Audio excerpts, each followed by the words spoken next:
Back to Bollywood मसाला। आज मैं 2017 में रिलीज़ हुई फिल्म आजीन डेमी ह्यूमन एक्सप्लेन करने वाली हूँ। ये फिल्म आजीन के इर्द गिर्द घूमती है एक नए तरीके के इंसान जो इमॉर्टल है। वो किसी भी किस्म की सज़ा को बर्दाश्त करने के काबिल होते हैं। अगर वो मर भी जाए तो तकरीबन वो फ़ौरन अपने आप को ज़िंदा कर लेते हैं।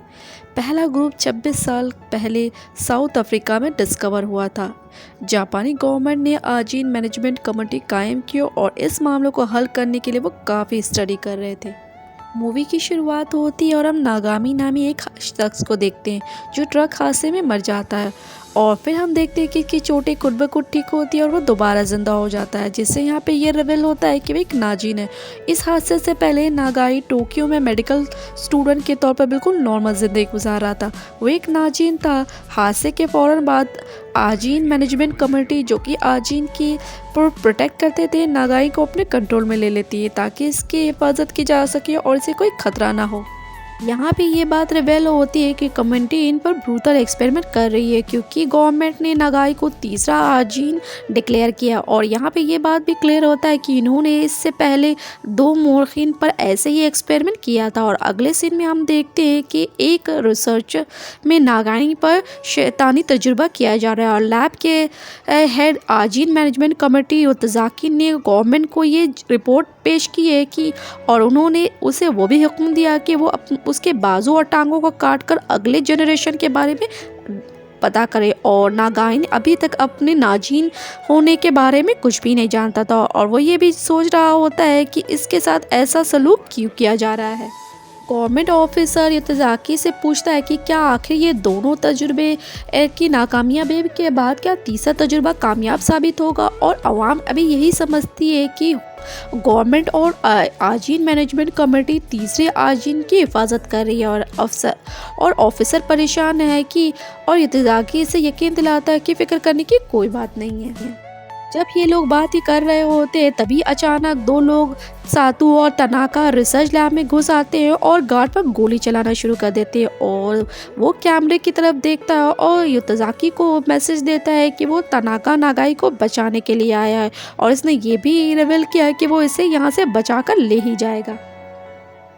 और वो कहता है कि इस ब्रूटल एक्सपेरिमेंट से चंद साल पहले युतजाकी को ये फ़ोन किया गया था और आज हालात बिल्कुल मुख्तलिफ है। और ये सुनकर युतजाकी फ़ौरन गार्ड को हुक्म देता है कि वो मैलिक एंथुसियाज्म का इस्तेमाल करते हुए सातू और तनाका को रोके, जबकि घुसने वालों ने गार्ड के साथ लड़ाई शुरू कर दी थी और उन गार्ड में से एक गार्ड ने सातू पर गोली चला दिया था। और देखते ही देखते सातू अपने कलाई काट लेता और लड़ता रहता है और फिर से दोबारा के बाद सातू के गार्ड को मारना चालू कर देता। और रिसर्चर जब वो नागाई को आज़ाद करता है तो इसके बाद सातू नागाई को बंदूक दे देता और उससे 3 और रिसर्चर को गोली मारने के लिए कहता है, मगर नागाई इससे एग्री नहीं होता और जिसके नतीजे में सातू खुद ही से रिसर्चर को गोली मार देता है ताकि ये जाहिर हो सके कि ये कैसे मरा हुआ है।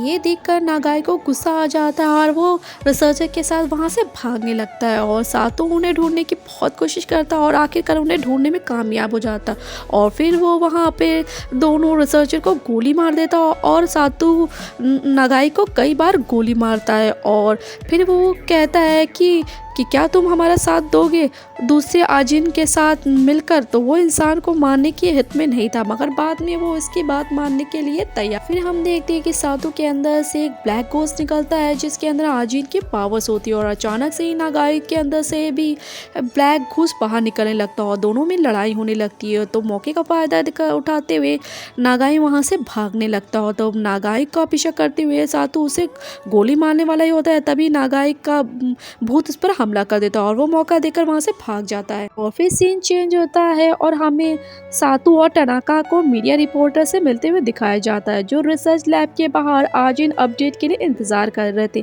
तनाका और अपने आप को एक माजूर शख्स का रूप धारण करके मीडिया के सामने लेकर आता है जहां वो सातू और इसके बारे में तमाम मालूमात फैलाता है। आजीन मैनेजमेंट कमेटी की तरफ से कैसे गवर्नमेंट के कहने पर इंसानों पर ब्रूटल एक्सपेरिमेंट किए जा रहे हैं। इसके बाद वो इनकी असल आइडेंटिटी भी जाहिर करता है, जैसे कि साथ ये भी बताता है कि इसने टनाका को कैसे गवर्नमेंट से बचाया। इसने एक वेबसाइट का नाम भी बताया जिस पर टनाका का ब्रूटल एक्सपेरिमेंट जारी किया जा रहा है। हालांकि वो वो ऐसा एक्सपेरिमेंट करते हैं जिसमें उनको बहुत ज़्यादा पेन होता है और उनका ये तजुर्बा बहुत ही ज़्यादा दर्दनाक होता है। और इसके साथ वो ये भी कहता है कि वो सारे आजीन के लिए एक सिविल राइट्स और एक अलग तरह के शहर का डिमांड रखता है। फिर हम देखते हैं कि ये खबर न्यूज़ और सोशल मीडिया पर वायरल हो जाती है। अगली सुबह नागाई एक गांव पहुंचता है जहां वो एक बूढ़ी औरत से मिलता है और उस औरत को लगता है कि नागाई उसके पोती की तरह लगता है, इसलिए वो इसे अपने घर लेकर आती है, उसे आराम करने के लिए कहती है। नागाई की बहन इरोकी जो हॉस्पिटल में टीवी पर अपने भाई के बारे में पता चलता है। और फिर हम देखते हैं कि योतजाकी के असिस्टेंट इज़ोमी ने इरोकी से नागाई के बारे में पूछताछ करने के लिए हॉस्पिटल जाती है, लेकिन वो इस बात से बेखबर होती है कि टोनाका का घोस्ट वहाँ पे मौजूद होता है और वो उसे ऊपर उठा लेता है। फिर हमें यहाँ पे ये पता चलता है कि जोमी भी एक नाजीन और इसका ब्लैक घोस्ट इसके जिस्म से बाहर निकलता है, टोनाका के साथ लड़ने लगता है। इसके बाद हमें ये पता चलता है कि टोनाका हॉस्पिटल के अंदर आकर इज़ोमी को अगवा कर लेता है, लेकिन जब उन्हें वो देखता है कि बहुत सारे लोग बाहर है तो वो घबरा जाता है और वहीं पे से बाहर छोड़कर चला जाता है। फिर अगले सीन में दिखाया जाता है कि योतजाकी ने सातू के द्वारा लगाए गए इल्ज़ाम को मीडिया के सामने बिल्कुल गलत करार दिया है और वो ये दावा करता है कि सातू का बयान झूठा और वो ये भी दावा करता है कि रिकॉर्डिंग मनगढ़ंत है। और इसी दौरान हम देखते हैं कि नागाई अभी भी बूढ़ी औरत के साथ रह रहा है और बाद में वो इसकी काम में मदद करता है। जब वो रिकॉर्डिंग पर अपनी बहन इरोकी के बारे में खबर सुनता है तो वो चुपके से हॉस्पिटल जाता है और छत पर इससे मिलता है, क्योंकि ओटो टोनाका दोबारा इरोकी पर हमला कर सकते थे और वो अपनी बहन की हिफाजत के लिए दोबारा बर्बाद कर देंगे। और साथ ही वो तमाम आजीन को ये भी मैसेज देता है जो इंसानों से छुप कर रह रहे थे, वो इन्हें लड़ाई में शामिल होने के लिए इनवाइट करता है और इसने उन पर हमले का एक दिन मुकर्रर कर दिया था। और इसी दिन वह हेल्थ मिनिस्टर खामोशी से अपने दफ्तर में बैठा होता है, क्योंकि इसे यकीन था कि कुछ भी नहीं होगा और वो इमारत के बाहर हिफाजत के लिए बहुत सारे पुलिस मौजूद थे और इसे लगता था कि फिक्र करने की कोई ज़रूरत नहीं। तभी अचानक एक प्लेन हेल्थ मिनिस्टर की इमारत से टकरा जाता है, जिससे काफ़ी तबाही होती है और जानी नुकसान होता है। और पता चलता है कि सातू जहाज़ को उड़ा रहा होता है, क्योंकि वो हादसे मरने के बाद अपने आप को दोबारा जिंदा कर सकता था। और हमें ये भी यहाँ पे पता चलता है कि सातू की हिफाजत के लिए मजीद आजीन नजर आते हैं। इसके बाद इसकी रिकॉर्डिंग में इसके ऐलान के साथ सातू तबाहशुदा इमारत के बाहर रास्ता बनाता है और पुलिस इसे घेर लेती है और इसे मुसलसल गोली मारने लगती है ताकि इसे दोबारा जिंदा होने का मौका न मिल सके।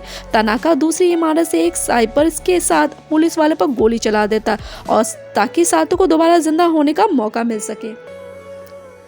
और जैसे ही सातू दोबारा जिंदा होता है वो अपने आजीनी पावर का इस्तेमाल करते हुए तमाम पुलिस ऑफिसर को ख़त्म कर देता है। इसके बाद वो एक और वीडियो अपलोड करता है जिसमें वो गवर्नमेंट और योतजाकी से डिमांड करता है कि वो अपने हथियार डाल दे और 2 दिनों के अंदर टोक्यो शहर को खाली कर दे। अगर उन्होंने इसकी डिमांड ना मानी तो वो अपने साथियों के साथ शहर में जहरीली गैस फैला देगा, जिससे बड़े पैमाने पर लोगों की मौत हो जाएगी। और जब नागी और हिरोकी को ये पता चलता है तो वो बूढ़ी औरत के घर से भागते हैं, जबकि गांव वालों को पता चल जाता है कि नागाई आजीन है और वो इस पर हमला करने की कोशिश करते। इसी दौरान योतजाकी ने सातू से एग्रीमेंट किया कि इसे टोक्यो के बजाय साउथ होकाइडो शहर दिया जाएगा, मगर वो इसके इस पेशकश को रिजेक्ट कर देता है। और फिर जब योतजाकी अपने ऑफिस से बाहर निकलता है तो उसे नागाई दिखाई देता है, तो वो उसे सातू और इसके साथियों से लड़ने के लिए और इंसानों की हिफाजत के लिए हेल्प मांगता है और इसके बदले में वो इसको अपनी बहन की हिफाजत के लिए कहता है। वो सातू को शिकस्त देने के बाद इंसानी तौर पर एक नई आइडेंटिटी का डिमांड करता है। योतजाकी के पास कोई ऑप्शन नहीं होता है, इसलिए वो इसकी बात को मान लेता है। फिर नागाई और योतजाकी और इसके दिगर ऑफिसर्स के साथ मिलकर वो सातू और इसके साथियों से लड़ने के लिए एक प्लान तैयार करते हैं। नेक्स्ट सीन में ये रिवील होता है कि तनाका ने 4 साल रिसर्च लैब में बतौर टेस्ट सब्जेक्ट गुजारा है, जबकि सातू 20 साल तक इस ब्रूटल तजुर्बे का शिकार हुआ है। इसलिए वो इंसानों से नफरत करता है, इसलिए वो दूसरों को इस जुल्म से बचाना चाहते हैं। और फिर 2 दिन के बाद सातू और इसकी टीम हुकूमत पर हमला करने के लिए रवाना हो जाती है और इनका एक साथी इमारत में घुस जाता है और गवर्नमेंट सिस्टम को हैक करने में कामयाब हो जाता है। दूसरी तरफ तनाका इमारत के अंदर लोगों को बंदी बना लेता है और फिर वो जहरीली गैस छोड़ने के लिए ऊपर की तरफ बढ़ता है और इसी दौरान तो जाकी का सामना हैकर से पड़ता है जो उसे पर गन पॉइंट कर लेता है। के बाद टनाका और इसके साथी इस कमरे में पहुंच जाते हैं जहां पे एक पॉइजनिंग गैस है और अचानक कमरे में काला धुआं फैल जाता है जिससे तनाका और इसके आदमी परेशान हो जाते हैं और फिर यहाँ पे पता चलता है ये काला धुआं नागाई के जरिए इसके ब्लैक गूस ने फैला दिया था और इसका फायदा उठाते हुए पुलिस तनाका और इसके साथियों को मारने में कामयाब हो जाती है। बाद में हम सातू को एक लकड़ी की शॉप पर देखते हैं जहाँ पे हमें ये पता चलता है कि सातू ने अपना हाथ काट लिया था और टोनाका ने इसे अपने थैले में भर लिया था, इसलिए वो दोबारा जिंदा हो गया था। ये देखकर नागाई काफ़ी हैरान हो जाता है और पुलिस वालों के साथ मिलकर उसे ढूंढने की बहुत कोशिश करता है और सातू ने अपने ब्लैक घोस्ट को अपने प्रोटेक्शन के लिए ढाल बनाकर इस्तेमाल किया था और पुलिस वालों को वहीं पर मार डालता है। के बाद सातू तनाका और दूसरे साथियों को ढूंढते और उन्हें जगाने की कोशिश करते।